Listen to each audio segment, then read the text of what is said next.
மகளே இன்னைக்கான முதல் ப்ரோமோ, 2வது ப்ரோமோ பார்த்திருப்பீங்களா? அரோரா வந்து கமருதீன காதலிக்கிறதா நெனச்சுட்டு விஜே பார்வதி அங்கங்க நிறைய ஊடல்களும், சீடல்களும் 2 பேத்துக்குள்ளார பிரச்சனைகளும் இப்ப வரைக்கும் மூண்டுகிட்டு தான் இருக்கு. ஆனா இன்னைக்கான கோர்ட் டாஸ்க்ல அரோரா வந்து விஜே பார்வதி மேல கேஸ் குடுக்குறாங்க. எனக்கும் கமருதீனுக்குமான அந்த உறவு வந்து ஒரு நட்பா தான் இருக்கு.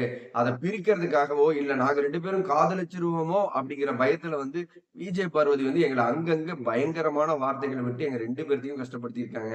சோ இந்த விஷயத்துல எனக்கான சரியான தீர்ப்ப நீங்க இந்த கோர்ட் டாஸ்க்ல சொல்லணும் அப்படின்னு அரோரா கம்ப்ளைண்ட் குடுத்திருக்காங்க. விஜே பார்வதிய கோர்ட்ல ஏத்தி அந்த கூண்டுல நிக்க வச்சு அரோராக்கு ஃபேவரா கேள்வி கேட்கறது யாருன்னு பாத்தீங்கன்னா, நம்ம விக்ரம். இந்த பக்கம் வந்து கமருதீன் வக்கீல். எனக்கு இதுல ரொம்பவே சுவாரஸ்யமா எது இருக்கு அப்படின்னு கேட்டீங்கன்னா, கமருதீன் வக்கீலும் நம்ம விக்ரமான 2 பேத்துக்குமான அந்த காம்போல யார் வெற்றி பெறுவாங்க அப்படின்னு இந்த செகண்ட் நீங்க நினைக்கிறீங்களோ, 1 செகண்ட் லைக் பண்ணிட்டு கீழ கமெண்ட்ல சொல்லுங்க. நான் தெரிஞ்சுக்கிறேன்.